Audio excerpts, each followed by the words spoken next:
Hello friends, welcome to Ashwamedha AS. ನನ್ನ ಹೆಸರು ಸುಭಾಷ್. ನಾನು ನಿಮಗೆ ಕಂಪ್ಯೂಟರ್ ಸೈನ್ಸ್ ನಾಲೆಡ್ಜ್ ಕಮ್ಯುನಿಕೇಷನ್ ಪೇಪರಲ್ಲಿ ಕಂಪ್ಯೂಟರ್ ಸೈನ್ಸ್ ನಾಲೆಡ್ಜ್ ಕ್ವಶನ್ಸ್ಗಳನ್ನ ಇವತ್ತು ಕ್ಲಾಸ್ 2 ತಗೋಣ. ಪ್ರೀವಿಯಸ್ಲಿ ಕ್ಲಾಸ್ 1 ನಿಮಗೆ ಕೆಲವು basic computer knowledge, computer fundamental, computer network, broadband technology, Microsoft Excel, Microsoft power point, Microsoft Word ಮೇಲೆ ಕ್ವಶನ್ಸ್ ಬಂದಿದ್ದು. ಇವತ್ತು ಕೂಡ ಅದೇ ಪತ್ರಿಕೆಯಲ್ಲಿ ಮುಂದಿನ 10 ಪ್ರಶ್ನೆಗಳನ್ನ ನೋಡೋಣ ಬನ್ನಿ. ಮೊದಲನೇ ಪ್ರಶ್ನೆ, small programs to automate repetitive task in MS Word are called. ಮತ್ತೆ MS ವರ್ಡ್ ಮೇಲೆ ಪ್ರಶ್ನೆ, MS ವರ್ಡ್ ನಲ್ಲಿ ಪುನರಾವರ್ತಿತ ಕೆಲಸಗಳನ್ನು ಮಾಡಲು ಬಳಸುವ ಚಿಕ್ಕ ಪ್ರೋಗ್ರಾಮ್ಗಳನ್ನು ಡ್ಯಾಶ್ ಎಂದು ಕರೆಯುತ್ತಾರೆ. ಓಕೆ, ಆಪ್ಷನ್ಸ್, ನಿಮ್ಮ ಆಪ್ಷನ್ಸ್ ಯಾವ್ದು? Macros, add ons, mail merge, references. Okay, ನಿಮ್ಮ ಆಪ್ಷನ್ಸ್ ಯಾವ್ದು? Macros, add on, mail merge, references.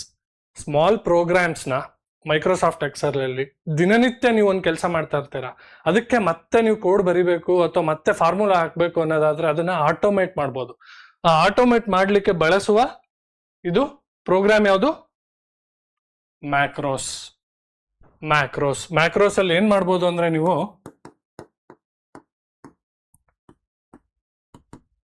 ದಿನನಿತ್ಯ ಒಂದು ಟಾಸ್ಕ್ ಮಾಡ್ತೀರಾ ಅನ್ಕೊಳ್ಳಿ. ಫಾರ್ ಎಕ್ಸಾಂಪಲ್, ಡೈಲಿ ಅಟೆಂಡೆನ್ಸ್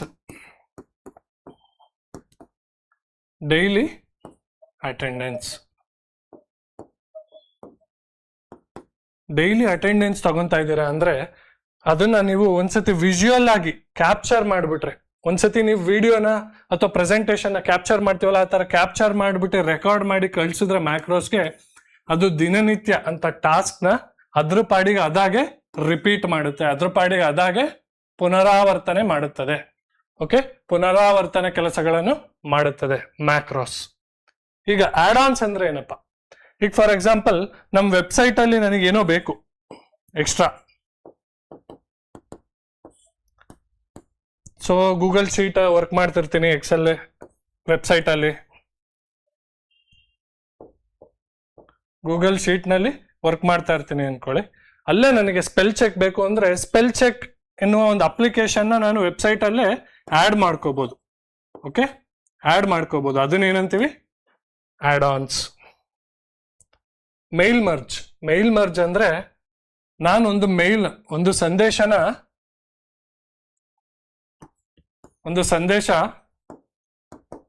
100 ಜನಕ್ಕೆ ಕಳಿಸ್ಬೇಕು ಅಥವಾ ಒಂದು ಗ್ರೂಪಿಗೆ ಕಳಿಸ್ಬೇಕು. ಅವಾಗ ಏನ್ ಮಾಡ್ಬೋದು? ಮೇಲ್ ಮರ್ಜ್ ಯೂಸ್ ಮಾಡ್ಕೋಬಹುದು. ರೆಫರೆನ್ಸ್ ಅಂದ್ರೆ ನೀವು ಬುಕ್ಕಲ್ಲಿ ನೋಡಿರ್ತೀರ, ರೆಫರೆನ್ಸ್ ಕೊನೆಯಲ್ಲಿರುತ್ತೆ, ಎಪಿಲಾಗ್ ಅಲ್ಲಿ ಅಥವಾ ಸ್ಟಾರ್ಟಿಂಗ್ ಅಲ್ಲಿ ಇರುತ್ತೆ. ಸೊ ಅದನ್ನ ರೆಫರ್ ಮಾಡಿ ಆ ಹೋಗ್ಲಿಕ್ಕೆ ಆ ಪೇಜ್ಗೆ, ಯಾವ ಪೇಜಿಗೆ ಹೋಗ್ಬೇಕು, ನಾನು ಯಾವ ಕಂಟೆಂಟ್ಗೆ ಹೋಗ್ಬೇಕು ಅಲ್ಲಿಗೆ ಹೋಗ್ಲಿಕ್ಕೆ ಯೂಸ್ ಮಾಡೋ ಆಪ್ಷನ್ ಯಾವುದು? ರೆಫರೆನ್ಸ್. ಪುನರಾವರ್ತನೆ ಮಾಡಲು ಒಂದೇ ಕೆಲಸನ, ರಿಪಿಟೇಟಿವ್ ಟಾಸ್ಕ್ ನ ಮಾಡಲು ಆಪ್ಷನ್ ಯಾವುದು? ಮ್ಯಾಕ್ರೋಸ್. ಎಲ್ಲಿ ಯೂಸ್ ಮಾಡ್ತೀವಿ? Microsoft Word as well as Microsoft Excel. ಮುಂದಿನ ಪ್ರಶ್ನೆ ನೋಡೋಣ. The formula in Microsoft Excel to find the maximum value of the content of A1, A2, A3, B1, B2, B3. So ನಾನು ನಿಮಗೆ ಮುಂಚೆನೆ ನೆನ್ನೆನೆ ಹೇಳಿದ್ದೆ, ಮೈಕ್ರೋಸಾಫ್ಟ್ ಎಕ್ಸೆಲ್ ಅಲ್ಲಿ ಯಾವ್ದು ಇಂಪಾರ್ಟೆಂಟ್? Shortcut keys. ವರ್ಡ್ ಮತ್ತೆ ಎಕ್ಸೆಲ್ ಅಲ್ಲಿ ಶಾರ್ಟ್ಕಟ್ ಕೀಸ್, ಫಂಕ್ಷನಲ್ ಕೀಸ್. ಏನೇನೆಲ್ಲ ಫಂಕ್ಷನ್ಸ್ ಮಾಡ್ಬೋದು ಮೈಕ್ರೋಸಾಫ್ಟ್ ವರ್ಡ್ ಅಲ್ಲಿ, ಏನೇನು ಫಂಕ್ಷನ್ ಮಾಡ್ಬೋದು, ಪವರ್ ಪಾಯಿಂಟ್ ಅಲ್ಲಿ ಏನೇನು ಮಾಡ್ಬೋದು, ಎಕ್ಸೆಲ್ ಅಲ್ಲಿ ಏನ್ ಮಾಡ್ಬೋದು, ಅದ್ರ ಕೀಸ್ ಏನು, ಮತ್ತೆ ಪರ್ಟಿಕ್ಯುಲರ್ಲಿ ಮೈಕ್ರೋಸಾಫ್ಟ್ ಎಕ್ಸೆಲ್ ಅಲ್ಲಿ ಫಾರ್ಮುಲಾಸ್ ಏನು. ರೈಟ್, ಇವು 3 ಮೇಲೆ ನಿಮಗೆ ಮಿನಿಮಮ್ 7 ರಿಂದ 8 ಪ್ರಶ್ನೆ ಪ್ರತಿ ಕಮ್ಯುನಿಕೇಶನ್ ಪೇಪರ್ ಅಲ್ಲಿ ಕಂಪ್ಯೂಟರ್ ಸೈನ್ಸ್ ನಲ್ಲಿ ಇದ್ದೇ ಇರ್ತದೆ. ದಯವಿಟ್ಟು ಇದನ್ನ ಹೋಗಿ ನೋಟ್ಸ್ ಮಾಡ್ಕೊಳ್ಳಿ, ಚೆಕ್ ಮಾಡ್ಕೊಳ್ಳಿ. ನಿಮಗೆ 5 ರಿಂದ 6 ಪ್ರಶ್ನೆ ಕಾಯಂ ಆಗಿ ಬರುತ್ತೆ. ಅರ್ಥ ಆಯ್ತಲ್ಲ? ಸೊ ಈಗ ಈ ಪ್ರಶ್ನೆ, the formula in MX Excel to find the maximum value of the content A1, A2, A3, B1, B2, B3. ಈಗ ಇಲ್ಲಿ ಏನ್ ಕೇಳ್ತಾ ಇದ್ದಾನೆ ಅಂದ್ರೆ ಅವನು A1 A2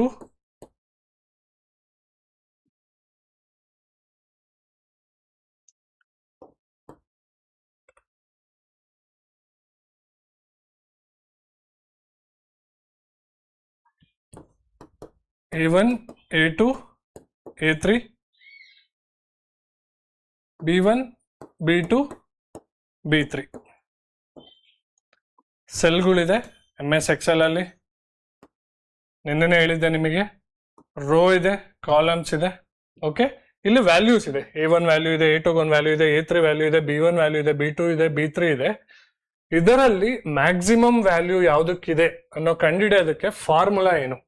ಫಾರ್ಮುಲಾ ನಾವೇನಾಗ್ತೀವಪ್ಪ ಅಂದ್ರೆ ಇಸ್ ಈಕ್ವಲ್ ಟು ಮ್ಯಾಕ್ಸ್. ಎಲ್ಲ ಬರೆಯಕ್ ಹೋಗಲ್ಲ. ನಿನ್ನೆ ನೀವು ರೌಂಡ್ ಆಫಿಗೆ ನೋಡಕ್ ಹೋದ್ರಿ. ರೌಂಡ್ ಆಫಿಗೆ ಏನಿತ್ತು formula? Is equal to round. Okay, ಇಲ್ಲಿ is equal to max, full maximum ಅಂತ ಬರೆಯೋದಿಲ್ಲ. So is equal to max ಎಲ್ಲಿಂದ ಎಲ್ಲಿವರೆಗೂ ನೋಡ್ಬೇಕು? ನಾನು A1 to A3 B1 to B3 ನೋಡ್ಬೇಕಾ? ಇಲ್ಲ, ಇಲ್ಲಿಂದ ಇಲ್ಲಿವರೆಗೂ ನೋಡ್ಬೇಕು. ಸೊ ಇದು ಪೂರ್ತಿ ಕವರ್ ಮಾಡ್ಬೇಕು ನಾನು, ಹೌದಾ? So A1 is to B3.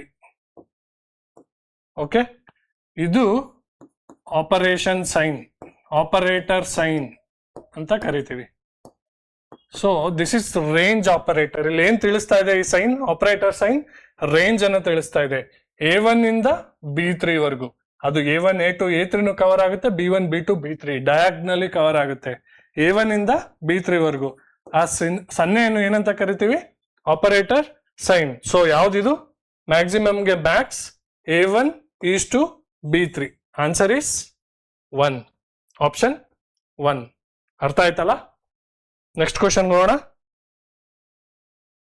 So ನೋಡಿ, ಇಲ್ಲಿ ಮ್ಯಾಕ್ಸಿಮಮ್ ಇಲ್ಲ, ಮ್ಯಾಕ್ಸ್ ಸಾರಿ ನೋಡಿ, ಇದೇ ತಪ್ಪು ಮಾಡ್ತೀವಿ. ಇಲ್ಲಿ ಡಬಲ್ ಕಾಲನ್ ಇದೆ. ಡಬಲ್ ಕಾಲನ್ ಆನ್ಸರ್ ಅಲ್ಲ. ಸರಿಯಾದ ಉತ್ತರ A1 is to B3. Answer is 3. ಪರೀಕ್ಷೆಲು ಈಗ ಸಡನ್ ಆಗಿ ಉತ್ತರ ನೋಡ್ದಲೆ ನಾವೇನ್ ಮಾಡ್ಬೋದು? ಪಟ್ ಅನ್ನಂಗೆ A1 B3 ಮ್ಯಾಕ್ಸ್ ಇದೆ. ಬಟ್ ರೇಂಜ್ ಆಪರೇಟರ್ ಏನು? ರೇಂಜ್ ಆಪರೇಟರ್ ಯಾವಾಗ್ಲೂ ಜಸ್ಟ್ 1 ಸೆಮಿಕಾಲನ್, 2 ಅಲ್ಲ. Okay, answer is option 3. Max A1 is to B3. ಎಲ್ಲ ಗೊತ್ತಿದೆ, ಎಲ್ಲ ಸರಿ ಮಾಡಿದ್ದೀನಿ. Formula A1 to B3, but 2 colon ಇರೋದು ನೋಡ್ಲಿಲ್ಲ. ಹಂಗಾಗಿ ಇದಾಕ್ಬಿಟ್ಟಿದ್ರೆ ತಪ್ಪಾಗಿರೋದು. Answer A1 is to B3. ಓಕೆ, ಮೂರನೇ ಪ್ರಶ್ನೆ ಹೋಗೋಣ. To insert a new worksheet, ಹೊಸ ವರ್ಕ್ಶೀಟ್ ಅನ್ನು ಇನ್ಸರ್ಟ್ ಮಾಡಲು ಎಕ್ಸೆಲ್ ಅಲ್ಲಿ ಯಾವ ಬಟನ್ ಅನ್ನು ಪ್ರೆಸ್ ಮಾಡ್ತೀವಿ? ಓಕೆ, ಇದು ಮತ್ತೆ ಫಂಕ್ಷನಾಲಿಟಿ ಶಾರ್ಟ್ಕಟ್. ಮೈಕ್ರೋಸಾಫ್ಟ್ ಅಲ್ಲಿ functionality shortcut, formula shortcut and key shortcuts. Okay, ಯಾವ್ಯಾವ ಕೀನ ಯೂಸ್ ಮಾಡ್ಕೊಂತೀವಿ? ಹೊಸ ವರ್ಕ್ಶೀಟ್ ಅನ್ನು ಸೇರಿಸಲು ಬಳಸುವ ಕೀಲಿ ಯಾವುದು ಹೇಳಿ? ಯಾವುದು ಕೀ? ನಿನ್ನೆ ಫಸ್ಟ್ ಕ್ಲಾಸಲ್ಲಿ ಹೇಳಿದ್ನಲ್ಲ, ಫಾರ್ಮುಲಾಸ್ನೆಲ್ಲ ಒಂದು ಕಡೆ ನೋಟ್ ಡೌನ್ ಮಾಡ್ಕೊಂಡು ಓದ್ಲಿಕ್ಕೆ. ಯಾವುದು ಕೀ? Answer shift F11. ಅದು ಏನ್ ಮಾಡುತ್ತೆ? ನಿಮ್ಮ ಎಕ್ಸೆಲ್ ಬುಕ್ನಲ್ಲಿ ಶೀಟ್ 1 ಇರುತ್ತೆ. ಶಿಫ್ಟ್ F11 ನೋಡಿದ್ರೆ ಶೀಟ್ 2 ಓಪನ್ ಆಗುತ್ತೆ, ರೈಟ್? ಇನ್ನೊಂದ್ಸತಿ ಹೊಡಿದ್ರೆ ಶೀಟ್ 3, ಶೀಟ್ 4, ಶೀಟ್ 5 ಓಪನ್ ಆಗುತ್ತೆ. ಹೊಸ ಶೀಟ್ ಓಪನ್ ಆಗುತ್ತೆ ನಿಮಗೆ. ಸೊ ಯಾವ ಕೀಲಿಯನ್ನು ಯೂಸ್ ಮಾಡ್ತೀವಿ? Shift F11. ಶಿಫ್ಟ್ F5 ಯಾವ್ದಕ್ಕೆ ಯೂಸ್ ಮಾಡ್ತೀವಿ? ನೋಡ್ಬಿಟ್ಟು ಉತ್ತರ ಹೇಳಿ. F6 ಯಾವ್ದಕ್ಕೆ ಯೂಸ್ ಮಾಡ್ತೀವಿ? ನೋಡ್ಬಿಟ್ಟು ಉತ್ತರ ಹೇಳಿ. F10.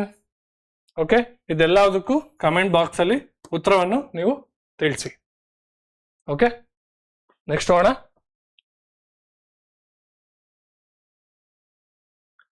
ಮತ್ತೆ ಇನ್ MS Excel you can hide a row by pressing. Okay, MS Excel ನಲ್ಲಿ ಒಂದು ಸಾಲನ್ನು ಮರೆ ಮಾಡಲು ಯಾವ ಕೀಲಿಯನ್ನು ಅದುಮಬೇಕು? ಸೊ ರೋನ ಎಂಟೈರ್ ಒಂದು ರೋನ ಹೈಡ್ ಮಾಡಲು ಯಾವ ಕೀನ ಅದುಮ್ತೀವಿ? Control R. Control 9 control F9 or delete key.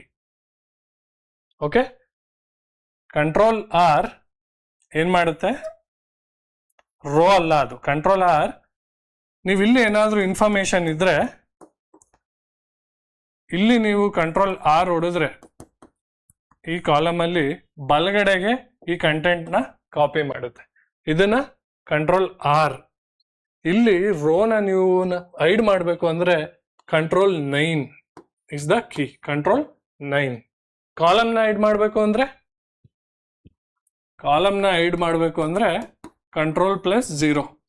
ಇದು ಕಾಲಮ್ನ ಹೈಡ್ ಮಾಡಬೇಕು ಅಂದ್ರೆ. ಓಕೆ, ಕಂಟ್ರೋಲ್ ಆರ್ ಒಂದು ಕಾಲಮ್ ಅಲ್ಲಿರೋ ಕಂಟೆಂಟ್ ನ ರೈಟ್ ಸೈಡ್ ಕಾಲಮ್ಗೆ ಕಾಪಿ ಮಾಡಬೇಕು ಅಂದ್ರೆ ಏನ್ ಹೇಳಿ, ಒಂದು ಕಾಲಮ್ ಅಲ್ಲಿರೋ ಕಂಟೆಂಟ್ ನ ಬಲಗಡೆ ಇರುವ ಇನ್ನೊಂದು ಕಾಲಮ್ಗೆ ನಾನು ಕಾಪಿ ಮಾಡಿ ಇಲ್ಲಿ ಆ ಕಂಟೆಂಟ್ ನ ಹಾಕ್ತೀನಿ ಅಂದ್ರೆ ಅದಕ್ಕೆ ಕೀ ಏನು, ಕಂಟ್ರೋಲ್ ಆರ್. ಕಂಟ್ರೋಲ್ F9 ಅಂದ್ರೆ ಏನು ಹೇಳಿ, ಡಿಲೀಟ್ ಕೀ ಏನ್ ಮಾಡುತ್ತೆ, ಜಸ್ಟ್ ಆ ಸೆಲ್ ಅಲ್ಲಿ ಇರೋದನ್ನ ಡಿಲೀಟ್ ಮಾಡುತ್ತೆ. ಕಂಟ್ರೋಲ್ F9 ಅಂದ್ರೆ ಹೇಳು, ಅದನ್ನು ಕಮೆಂಟ್ ಸೆಕ್ಷನ್ ಅಲ್ಲಿ ತಿಳಿಸಿ. Okay, previous question control F5 ಅಂದ್ರೇನು ತಿಳಿಸಿ, ಕಂಟ್ರೋಲ್ F6 ಅಂದ್ರೇನು ತಿಳಿಸಿ, F10 ಏನ್ ಮಾಡುತ್ತೆ ತಿಳಿಸಿ. ಓಕೆ, F9 ಏನ್ ಮಾಡುತ್ತೆ ಅದನ್ನು ತಿಳಿಸಿ. Next, company logos can be inserted in every slide of a power point. MS word 5-6 ಪ್ರಶ್ನೆ, MS ಎಕ್ಸೆಲ್ 5-6 ಪ್ರಶ್ನೆ, ಪವರ್ ಪಾಯಿಂಟ್ ಇಂದ ಈಗ ಪ್ರಶ್ನೆ. ನಿಮಗೆ 30 ಪ್ರಶ್ನೆಯಲ್ಲಿ ಮಿನಿಮಮ್ 10ರಿಂದ 12 ಪ್ರಶ್ನೆ ಬರೀ MS office, MS Word, MS Excel, MS power point ನಲ್ಲೇ ಬರ್ತಿದೆ. ಸೊ ಈ 3 ಬಹಳ important. Okay, power point presentation ನಲ್ಲಿ ಕಂಪನಿಯ ಲೋಗೋಗಳನ್ನು ಪ್ರತಿಯೊಂದು ಸ್ಲೈಡ್ಗಳಲ್ಲಿ ಸೇರಿಸಲು ಡ್ಯಾಶ್ ಆಯ್ಕೆಯನ್ನು ಬಳಸುತ್ತಾರೆ. ಯಾವ ಆಯ್ಕೆ ಮಾಡ್ಬೋದು, ಒಂದೊಂದೇ ಸ್ಲೈಡ್ ಹೋಗ್ಬಿಟ್ಟು ಈ ಲೋಗೋ ಹಾಕ್ಬೋದಾ, ಇಲ್ಲ ಒಂದೇ ಕಡೆ ಹಾಕಿದ್ರೆ ಎಲ್ಲಾ ಸ್ಲೈಡ್ಗಳಲ್ಲೂ ಆ ಲೋಗೋ ಕಾಣಬೇಕು, ಆ ತರ ಮಾಡ್ಬೋದಾ?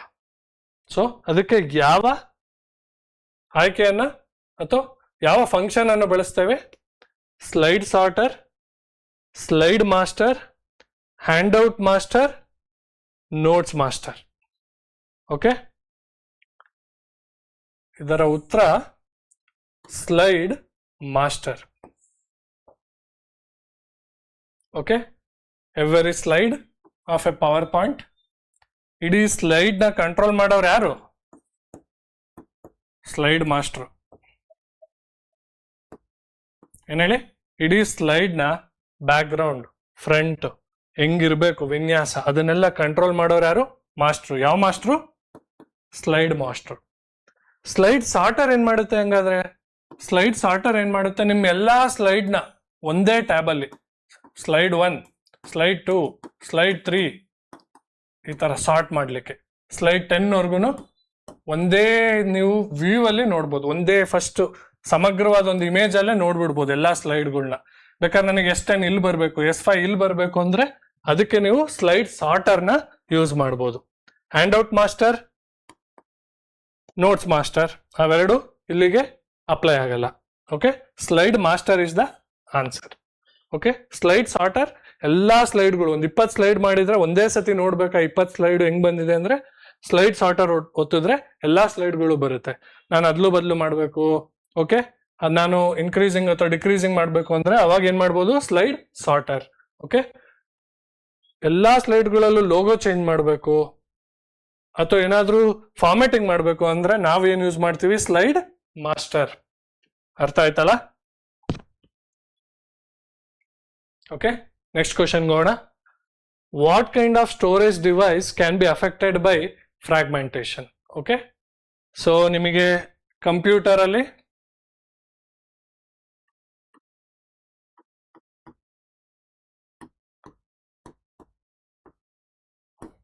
ಸಾಫ್ಟ್ವೇರ್,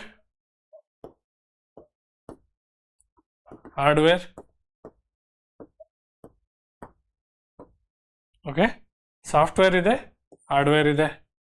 ಓಕೆ, ಸಾಫ್ಟ್ವೇರ್ ಅಪ್ಲಿಕೇಶನ್ಗಳು ಹಾರ್ಡ್ವೇರ್ ನಲ್ಲಿ ರನ್ ಆಗುತ್ತೆ. ಓಕೆ, ಹಾರ್ಡ್ವೇರ್ ಅಲ್ಲಿ ನಿಮಗೆ ಮೇನ್ ಆಗಿ CPU ಇದೆ.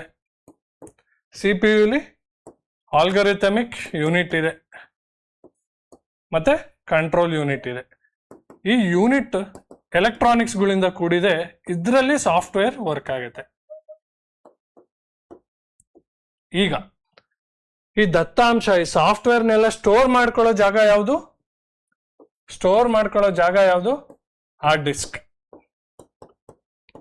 ಹೌದಲ್ವಾ? ಕೇಳಿದಿರಲ್ವಾ ಹಾರ್ಡ್ ಡಿಸ್ಕ್ ಕೇಳಿದಿರಲ್ವಾ? ಇಲ್ಲಿ what kind of storage device can be affected by fragmentation? Okay, ಯಾವ ರೀತಿಯ ಸಂಗ್ರಹ ಸಾಧನಗಳು ವಿಘಟನೆಯ ಪರಿಣಾಮಕ್ಕೆ ಒಳಪಡುತ್ತದೆ? ಫ್ರಾಗ್ಮೆಂಟೇಶನ್ ಅಂದ್ರೆ ಏನೀಗ ಅರ್ಥ ಮಾಡ್ಕೊಳ್ಳೋಣ. ಫ್ರಾಗ್ಮೆಂಟೇಶನ್ ಅಂದ್ರೇನು? ಸೊ ನಾನು ನಿಮಗೆ ಸಾಫ್ಟ್ವೇರ್ ಹಾರ್ಡ್ವೇರ್ ಹೆಂಗೆ ವರ್ಕ್ ಆಗುತ್ತೆ ಅಂತ ಕೇಳಿದೆ. ಫ್ರಾಗ್ಮೆಂಟೇಶನ್ ಅಂದ್ರೆ ನಾನೊಂದು ಫೈಲ್ ಕ್ರಿಯೇಟ್ ಮಾಡಿದೆ. ಓಕೆ, ಫೈಲ್ ನಾನೊಂದು ಕ್ರಿಯೇಟ್ ಮಾಡಿದೆ ಕಂಪ್ಯೂಟರ್ನಲ್ಲಿ. ಅದು ಫೈಲ್ ಎಲ್ಲಿ ಹೋಗಿ ಸೇವ್ ಆಗುತ್ತೆ? ಹಾರ್ಡ್ ಡಿಸ್ಕ್ ಅಲ್ಲಿ ಸೇವ್ ಆಗುತ್ತೆ. ಫೈಲ್ ಯಾವ ರೀತಿ ಸೇವ್ ಆಗುತ್ತೆ ಅಂದ್ರೆ,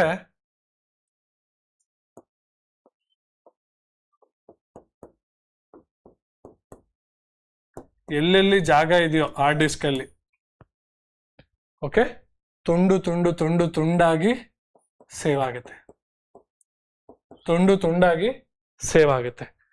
ದೊಡ್ಡ ಫೈಲ್ ತುಂಡಾಗಿ ಹಾರ್ಡ್ ಡಿಸ್ಕ್ ಅಲ್ಲಿ ಸೇವ್ ಆಗುತ್ತೆ. ಸೊ ಇದನ್ನ ವಿಘಟನೆ ಅಂತೀವಿ. ಫ್ರಾಗ್ಮೆಂಟೇಶನ್ ಅಂದ್ರೆ ತುಂಡಾಗಿ ಸೇವ್ ಆಗೋದು.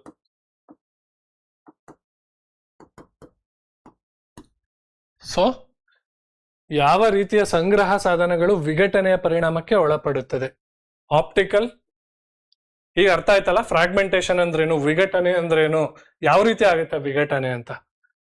ಆಪ್ಟಿಕಲ್ ಸಾಧನ ಆಗುತ್ತಾ, ಮ್ಯಾಗ್ನೆಟಿಕ್ ಸಾಧನ ಆಗುತ್ತಾ, ಸಾಲಿಡ್ ಸ್ಟೇಟ್ ಆಗುತ್ತಾ, ಇಪಿ ರಾಮ್ ಅಂದ್ರೆ ರೀಡ್ ಓನ್ಲಿ ಮೆಮೊರಿ ಆಗುತ್ತಾ? ಇದಕ್ಕೆ ಉತ್ತರ ಮ್ಯಾಗ್ನೆಟಿಕ್. ಓಕೆ, ಹಾರ್ಡ್ ಡಿಸ್ಕ್ ಅಲ್ಲಿ ಎರಡು ವಿಧ. ಒಂದು HDD, ಇನ್ನೊಂದು SSD.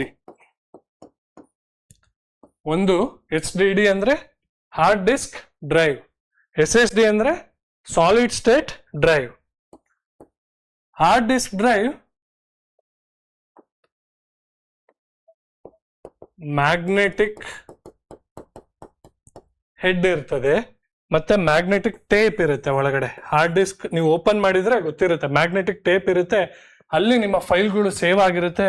ಅದನ್ನ ಮೆಕ್ಯಾನಿಕಲ್ ಆಗಿ, ಫಿಸಿಕಲ್ ಆಗಿ ಹೋಗಿ ಒಂದೊಂದೇ ಫೈಲು ತುಂಡುಗಳನ್ನ ಎಕ್ಕಿ ತೆಗೆಯುತ್ತೆ hard disk drive. But SSD electronic. ಹೊಸ ಲ್ಯಾಪ್ಟಾಪ್ಗಳು ತಗೊಂಡಿದ್ರೆ ಅದ್ರ ಸ್ಟೋರೇಜ್ ಡಿವೈಸ್ SSD. ಹಳೆ ಲ್ಯಾಪ್ಟಾಪ್ಗಳಲ್ಲಿ ಈಗಲೂ ಯೂಸ್ ಮಾಡ್ತಾ ಇರೋದು ನಾವು HDD ಟೆಕ್ನಾಲಜಿ. ಹೊಸ ಲ್ಯಾಪ್ಟಾಪ್ ಅಲ್ಲಿ ಯೂಸ್ ಮಾಡ್ತಾ ಇರೋ ಹಾರ್ಡ್ ಡಿಸ್ಕ್ ಟೆಕ್ನಾಲಜಿ SSD. ಅದು ಎಲೆಕ್ಟ್ರಾನಿಕ್. ಫ್ರಾಗ್ಮೆಂಟ್ ಆಗಿದ್ರು ಕೂಡ ಸಮಸ್ಯೆ ಬರಲ್ಲ ತೆಗಿಲಿಕ್ಕೆ, ಎಲ್ಲ ಒಂದೇ ಸತಿ ಹೇಳ್ಕೊಳ್ಳುತ್ತೆ. ಯಾವುದು? SSD. ಬಟ್ ಮ್ಯಾಗ್ನೆಟಿಕ್ ಕಾಂತೀಯ ಡಿವೈಸ್ ಯಾವ್ದಿದೆ ಹಾರ್ಡ್ ಡಿಸ್ಕ್ ಡ್ರೈವ್, ಅದು ಫ್ರಾಗ್ಮೆಂಟೇಶನ್ ಸಮಸ್ಯೆಗೆ ಒಳಗಾಗುತ್ತೆ. ಯಾಕೆಂದ್ರೆ ಒಂದೊಂದೇ ಫಿಸಿಕಲಿ ಅಲ್ಲಿ ಹೋಗಿ ಎಕ್ಕಿ ತಕ್ಕೋಬೇಕದು. ಓಕೆ, ಒಂದು ಫಿಸಿಕಲಿ ಪಿನ್ ಇರುತ್ತೆ, ಆ ಮ್ಯಾಗ್ನೆಟಿಕ್ ಟೇಪ್ ಅಲ್ಲಿ ಹೋಗ್ಬಿಟ್ಟು ಫೈಲ್ ನ ಎಲ್ಲಾ ಅಂಶಗಳನ್ನು ಎಕ್ಕಿ ತೆಗಿಬೇಕು. ಹಂಗಾಗಿ magnetic device will be affected. Which is the magnetic device? Hard disk, HDD, not SSD. ಅರ್ಥ ಆಯ್ತು ಅನ್ಕೊಂತೀನಿ ಇದು. ಮುಂದಿನ ಪ್ರಶ್ನೆ ಹೋಗೋಣ. The view that displays only text with bullets in MS PowerPoint is. MS PowerPoint ನಲ್ಲಿ ಕೇವಲ ಪಠ್ಯ ಹಾಗೂ ಬುಲೆಟ್ಗಳನ್ನು ಪ್ರದರ್ಶನಗೊಳ್ಳುವ ನೋಟವನ್ನು ಡ್ಯಾಶ್ ಎನ್ನುವರು. ಮೊದಲು ಏನದು? Fill in the blanks. Print layout ಅನ್ನುವರು, ಔಟ್ಲೈನ್ ಎನ್ನುವರು, ನಾರ್ಮಲ್ ಎನ್ನುವರು, ಸ್ಲೈಡ್ ಸಾರ್ಟರ್ ಎನ್ನುವರು. ಇದರಲ್ಲಿ ಒಂದು ಆಪ್ಷನ್ ಆಲ್ರೆಡಿ ನಾವು ನೋಡ್ಬಿಟ್ಟಿದೀವಿ. ಯಾವ್ದ್ರಲ್ಲಿ? Slide master, slide sorter. Slide sorter ಅಂದ್ರೇನು ಆಲ್ರೆಡಿ ಹೇಳಿದೀನಿ. ಎಲ್ಲಾ ಸ್ಲೈಡ್ಗಳನ್ನು ಒಂದೇ ಈಗ ವ್ಯೂ ಅಲ್ಲಿ ನೋಡ್ಬೇಕು ಅಂದ್ರೆ, ಒಟ್ಟಿಗೆ ನೋಡ್ಬೇಕು ಅಂದ್ರೆ ಲ್ಯಾಪ್ಟಾಪ್ ಅಲ್ಲಿ ಅಥವಾ ನೀವು MS PowerPoint ಓಪನ್ ಮಾಡಿದಾಗ ಸ್ಲೈಡ್ 1 ಇಂದ ಸ್ಲೈಡ್ 50 ಇದ್ರೆ ಎಲ್ಲ ಒಂದೇ ಕಡೆ ನೋಡೋದಕ್ಕೆ ಸ್ಲೈಡ್ ಸಾರ್ಟರ್. ಬಟ್ ನಾನು ಬರೀ ಟೆಕ್ಸ್ಟ್ ಮತ್ತೆ ಬುಲೆಟ್ ನ ನೋಡ್ಬೇಕು ಅಂದ್ರೆ, ಓಕೆ, ನಾನು ಏನ್ ಬರ್ದಿದ್ದೀನೋ ಪಠ್ಯ ಹಾಗೂ ಬುಲೆಟ್ ಪಾಯಿಂಟ್ಸ್ ಗಳು ಏನಾದ್ರು ಇದ್ರೆ ಅದನ್ನ ನೋಡ್ಬೇಕು ಅಂದ್ರೆ ಯಾವುದು? ಔಟ್ಲೈನ್. ಇದು ನೀವು ಬಣ್ಣ ಹಾಕಿದ್ರೆ, ಕಲರ್ ತುಂಬಿದ್ರೆ, ಬ್ಯಾಕ್ ಗ್ರೌಂಡ್ ಏನ್ ಕೊಟ್ಟಿರ್ತಾರಲ್ಲ ಪವರ್ ಪಾಯಿಂಟ್ಗೆ ಅದನ್ನೆಲ್ಲ ತೆಗೆಯುತ್ತೆ. ಈ ಬ್ಲ್ಯಾಕ್, ಈ ಬ್ಲೂ ಇದೆಲ್ಲ ತೆಗೆಯುತ್ತೆ. ನನಗೆ ಬರೀ ವೈಟ್ ಟೆಕ್ಸ್ಟ್ ಅಷ್ಟೇ ಕಾಣುತ್ತೆ, ವೈಟ್ ಎಲ್ಲೋ ಟೆಕ್ಸ್ಟ್. ಮತ್ತೆ ನಾನು ಏನಾದ್ರೂ ಬುಲೆಟ್ ಕೊಟ್ಟಿದ್ರೆ, ಈಗ ಇಲ್ಲಿ ಬುಲೆಟ್ ಕೊಟ್ಟಿದ್ದೀನಿ, ಈ ಟೆಕ್ಸ್ಟ್ ಕೊಟ್ಟಿದ್ದೀನಿ, ಅದ್ ಬಿಟ್ಬಿಟ್ಟು ಈ ಖಾಲಿ ಹಾಳೆ, ಇದು ಕಲರ್ ಏನಾದ್ರು ಕೊಟ್ಟಿದ್ರೆ, ಇಲ್ಲೇನಾದ್ರು ಬರ್ದಿದ್ರೆ ಇದನ್ನೆಲ್ಲ ತೆಗೆಯುತ್ತೆ ಪವರ್ ಪಾಯಿಂಟ್ ಅಲ್ಲಿ. ಆಪ್ಷನ್ ಯಾವುದು? ಔಟ್ಲೈನ್. ಪ್ರಿಂಟ್ ಲೇಔಟ್ ಏನ್ ಮಾಡುತ್ತೆ? ಪ್ರಿಂಟ್ ಲೇಔಟ್, ಪ್ರಿಂಟ್ ಯಾವ ರೀತಿ ಬರುತ್ತೆ? ಈಗ ಫಾರ್ ಎಕ್ಸಾಂಪಲ್ ನಾನು ಕಂಟೆಂಟ್ ಬರೆದ್ರೆ, ನಾನು ಪ್ರಿಂಟ್ ಕೊಟ್ರೆ ಯಾವ ರೀತಿ ಬರುತ್ತೆ, ನನ್ನ ಲೇಔಟ್ ಯಾವ್ದಿರುತ್ತೆ ಪ್ರಿಂಟ್ ಮಾಡಿದಾಗ ಅನ್ನೋದನ್ನ ಪ್ರಿಂಟ್ ಲೇಔಟ್ ಆಪ್ಷನ್ ಕೊಡುತ್ತೆ. ಸ್ಲೈಡ್ ಸಾರ್ಟರ್ ಆಲ್ರೆಡಿ ಹೇಳಿದ್ದೀನಿ. ನಾರ್ಮಲ್ ಮೋಡ್ ಈಗ ಏನಿದೆ, ಈ MS ಪವರ್ ಪಾಯಿಂಟ್ ಏನಿದೆ ನನ್ನ ಬೋರ್ಡ್ ಮೇಲೆ, ಅದು ನಾರ್ಮಲ್ ಮೋಡ್. ಅರ್ಥ ಆಯ್ತಲ್ಲ ಇದಕ್ಕೆ ಉತ್ತರ? ಔಟ್ಲೈನ್. ಮುಂದಿನ ಪ್ರಶ್ನೆ ಹೋಗೋಣ.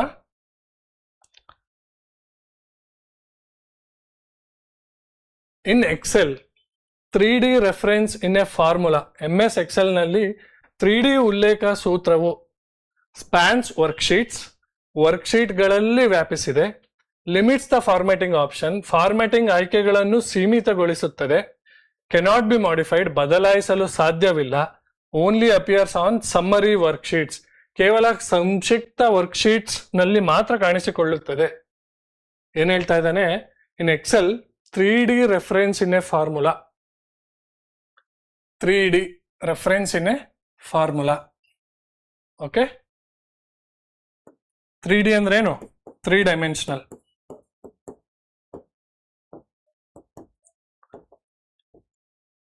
ಎಕ್ಸೆಲ್ ಒಂದು ಓಪನ್ ಮಾಡಿದ್ರೆ ಒಂದು ಶೀಟ್. ಓಕೆ, ಹಲವಾರು ಶೀಟ್ಗಳನ್ನ ಓಪನ್ ಮಾಡಿದ್ರೆ ಏನಾಗುತ್ತೆ? ಹಲವಾರು ಎಂಟು ಶೀಟ್ ಏನಾಗುತ್ತೆ? ಬುಕ್ ಆಗುತ್ತೆ. ಎಕ್ಸೆಲ್ ವರ್ಕ್ ಬುಕ್ ಕೇಳಿದ್ದೀರಾ? Excel work book. ಈಗ ಉತ್ತರ ಹೇಳಿ. 3 ಡೈಮೆನ್ಷನಲ್. ಒಂದು ಹಾಳೆ ಇದ್ರೆ 2D ಅಲ್ವಾ? 2 ಡೈಮೆನ್ಷನ್. ಹಲವಾರು ಹಾಳೆಗಳು ಸೇರಿದ್ರೆ ಬುಕ್ ಆಗುತ್ತೆ. ಸೊ ಯಾವ್ದು answer? 3D reference in a formula spans work sheets. Okay, work sheets ಗಳಲ್ಲಿ ವ್ಯಾಪಿಸಿದೆ. ಈ 3D ರೆಫರೆನ್ಸ್ ಫಾರ್ಮುಲಾ ಹಾಕಿದ್ರೆ ಒಂದು ಶೀಟಿಗೆ ಹಾಕೋದ್ ಬೇಕಿಲ್ಲ, ಅಥವಾ ಪ್ರತಿ ಶೀಟಿಗೆ ಹಾಕೋದ್ ಬೇಕಿಲ್ಲ. ಇಡೀ ಬುಕ್ ನೀವು ಒಂದು 5-6 ಶೀಟ್ ಮಾಡಿದ್ರೆ ಅದೆಲ್ಲದಕ್ಕೂ ಈ ಫಾರ್ಮುಲಾಗಳು ಅಪ್ಲೈ ಆಗುತ್ತೆ. ಸೊ ಉತ್ತರ ಇಟ್ ವಿಲ್ ಸ್ಪ್ಯಾನ್ಸ್ ವರ್ಕ್ಶೀಟ್ ಗಳನ್ನು ವ್ಯಾಪಿಸುತ್ತೆ. Okay, limits the formatting option 3D reference. Okay, if it was 2D ಒಂದೇ ಒಂದು ಶೀಟ್ಗೆ ಫಾರ್ಮ್ಯಾಟಿಂಗ್ ಆಪ್ಷನ್ ಅನ್ನ ಲಿಮಿಟ್ ಮಾಡ್ತಿತ್ತು. ಅಂದ್ರೆ ನಾನು ಏನಾದ್ರೂ ಫಾರ್ಮ್ಯಾಟ್ ಮಾಡಬೇಕು, ಚೇಂಜ್ ಮಾಡಬೇಕು, ಬದಲಾವಣೆ ಮಾಡಬೇಕು ಅಂದ್ರೆ ಅದನ್ನ ಒಂದು ಶೀಟಿಗೆ ಲಿಮಿಟ್ ಮಾಡೋದಾದ್ರೆ ಅದು 2D, 3D ಆಗಲ್ಲ. ಕೆನಾಟ್ ಬಿ ಮಾಡಿಫೈಡ್, ಬದಲಾಯಿಸಲು ಸಾಧ್ಯವಿಲ್ಲ. ಬದಲಾಯಿಸಬಹುದು, ಹಂಗಾಗಿ 3D reference. Only appears on summary worksheet. Summary worksheet ಅಂದ್ರೆ ಕೊನೆಗೆ ಏನೇನೆಲ್ಲ ಮಾಡಿದೀನೋ ಅಂತ ನಾವು ಆವಾಗಲೇ ಸ್ಲೈಡ್ ಸಾರ್ಟರ್ ನೋಡ್ತೀವಲ್ಲ ಆ ತರ, ಅಲ್ಲಿ ಮಾತ್ರ ವರ್ಕ್ ಆಗುತ್ತೆ ಅಂತ ಹೇಳ್ತಾ ಇದ್ದಾನೆ. ಬಟ್ ನೀವು ಇದನ್ನ ಬಿಡಿಸಿದ್ರೆ 3D ರೆಫರೆನ್ಸ್ 3 ಡೈಮೆನ್ಷನ್, ಒಂದೇ ಒಂದು ಶೀಟ್ ಇದ್ರೆ 2 ಡೈಮೆನ್ಷನ್, ಹಲವಾರು ಶೀಟ್ಗಳಿಗೆ ಅಪ್ಲೈ ಆಗೋದಾದ್ರೆ work book, Excel work book, ಹಲವಾರು ಎಕ್ಸೆಲ್ ಶೀಟ್ಗಳಿಗೆ ವರ್ಕ್ ಆಗುತ್ತೆ. ವರ್ಕ್ ಶೀಟ್ಗಳನ್ನು ವ್ಯಾಪಿಸಿದೆ. ಅರ್ಥ ಆಯ್ತಲ್ಲ? ಡಿಕೋಡ್ ಮಾಡೋದು ಹೀಗೆ. ನಿಮಗೆ ಗೊತ್ತಿಲ್ಲ ಅಂದ್ರೂ 3 ಡೈಮೆನ್ಷನಲ್ ರೆಫರೆನ್ಸ್, 3 ಡೈಮೆನ್ಷನಲ್ ರೆಫರೆನ್ಸ್ ಎಲ್ಲಿರುತ್ತೆ? ಒಂದು ಶೀಟ್ ಅಲ್ಲಿ ಇರುತ್ತಾ? ಹಲವಾರು ಶೀಟ್ಗಳಲ್ಲಿ ಇರುತ್ತೆ. ಕ್ಲಿಯರ್ ಆಯ್ತಲ್ಲ? ಮುಂದಿನ ಪ್ರಶ್ನೆಗೆ ಹೋಗೋಣ. What is the use of book marks in MS Word? Okay, ಈಗ ನನಗೆ ಏನು ಅಂತಾನೆ ಗೊತ್ತಿಲ್ಲ, ಬಟ್ ಪದನ ನೋಡಿ ಬಿಡ್ಸೋಣ. Book mark. ಎಲ್ರು ಬುಕ್ ಓದ್ತಾ ಇದ್ದೀರಲ್ಲ?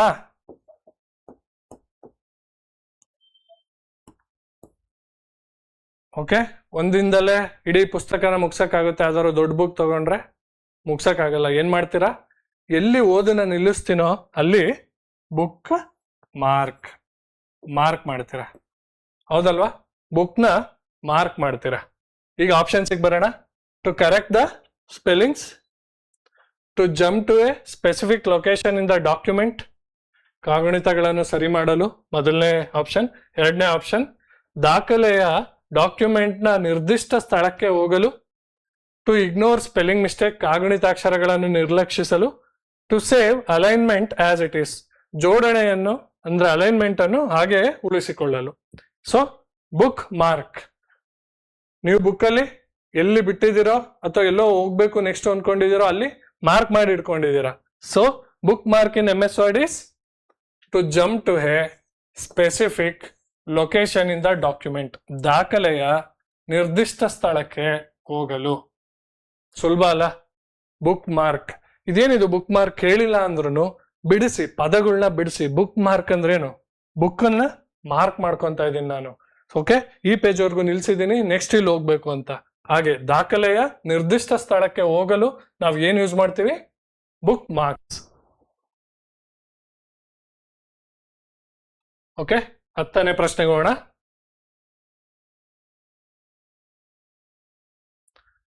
Which file format can be added to a power point show? Power point ಪ್ರದರ್ಶನದಲ್ಲಿ ಯಾವ ಯಾವ ಫೈಲ್ ಫಾರ್ಮ್ಯಾಟ್ಗಳನ್ನ ನಾವು ಬಳಸಬಹುದು? .gif, GIF, .jpg, .wav. Fourth option all of this. Power point ಅಲ್ಲಿ ಏನೇನ್ ಮಾಡ್ಬೋದು ನಾವು? ಬರಿಬೋದಾ? ಇಮೇಜ್ ಹಾಕ್ಬೋದಾ? ಕಲರಿಂಗ್ ಮಾಡ್ಬೋದಾ? ಓಕೆ, ಆಡಿಯೋ ಸೌಂಡ್ ಹಾಕ್ಬೋದಾ? ವಿಡಿಯೋನು ಪ್ಲೇ ಮಾಡ್ಬೋದಾ? ಪವರ್ ಪಾಯಿಂಟ್ ಅಲ್ಲಿ ಏನೇನ್ ಮಾಡ್ಬೋದು? ಒಂದ್ಸತಿ ಗೂಗಲ್ ಮಾಡಿ ಚೆಕ್ ಮಾಡಿ. ಓಕೆ, ಇಲ್ಲಿ ಏನೇನ್ ಮಾಡ್ಬೋದು? .gif, .image ಇವೆರಡು ಹಾರ್ಟ್. ನಿನ್ನೆ ಕ್ಲಿಪ್ ಹಾರ್ಟ್ ಕೇಳಿದ್ರಿ ಅಲ್ಲ, ಮೊದಲನೇ ಕ್ಲಾಸಲ್ಲಿ ಕ್ಲಿಪ್ ಹಾರ್ಟ್ ಕೇಳಿದ್ರಿ, ಜ್ಞಾಪಿಸ್ಕೊಳ್ಳಿ. .wav audio file format, one of the audio ಫೈಲ್ನ ಫಾರ್ಮ್ಯಾಟ್. ಆಡಿಯೋ ಫೈಲ್ ಇರುತ್ತಲ್ಲ ಅದರ ಫಾರ್ಮ್ಯಾಟ್ ಇದು. ಈಗ ಕೇಳಿರ್ತೀರ ರೈಟಿಂಗ್ ಯಾವ್ದ್ರಲ್ಲಿ ಇರುತ್ತೆ? PDF format, doc format. Okay, Excel sheet ಯಾವ ಫಾರ್ಮಲ್ಲಿ ಇರುತ್ತೆ? .xls. ಓಕೆ, ಪವರ್ ಪಾಯಿಂಟ್ ಯಾವ ಯಾವ ಫಾರ್ಮುಲಾಗಳನ್ನ ಆಡ್ ಮಾಡ್ಕೊಂಡು ನೋಡ್ಬೋದು, ಪ್ರದರ್ಶನ ಮಾಡ್ಬೋದು. ಜಿಫ್ ಅನ್ ಮಾಡ್ಬೋದಾ? ಮಾಡ್ಬೋದು. JPG ಮಾಡ್ಬೋದಾ? ಮಾಡ್ಬೋದು. .wav ಆಡಿಯೋನ ಪ್ಲೇ ಮಾಡ್ಬೋದಾ ಪವರ್ ಪಾಯಿಂಟ್ ಅಲ್ಲಿ? ಅದನ್ನ ಕೂಡ ಮಾಡ್ಬೋದು. ಇದಕ್ಕೆ ಉತ್ತರ ಏನು? All of this. Option 4 all of this. Option 4 all of this. ಅರ್ಥ ಆಯ್ತಲ್ಲ? ಇದು ಇವತ್ತಿನ 10 ಪ್ರಶ್ನೆಗಳು. ನಿಮಗೆ ಈ ವಿಡಿಯೋ ಇಷ್ಟ ಆಗಿದ್ರೆ ಇದೇ ತರ ಪ್ರೀವಿಯಸ್ ಇಯರ್ ಕ್ವಶನ್ಸ್ ನ ಕಂಟಿನ್ಯೂ ಮಾಡಬೇಕು ಅಂದ್ರೆ ನಾವು ಖಂಡಿತವಾಗ್ಲೂ ನೆಕ್ಸ್ಟ್ ಕಂಟಿನ್ಯೂ ಮಾಡ್ತೀವಿ. ನೋಡ್ತಾ ಇರಿ. Thank you.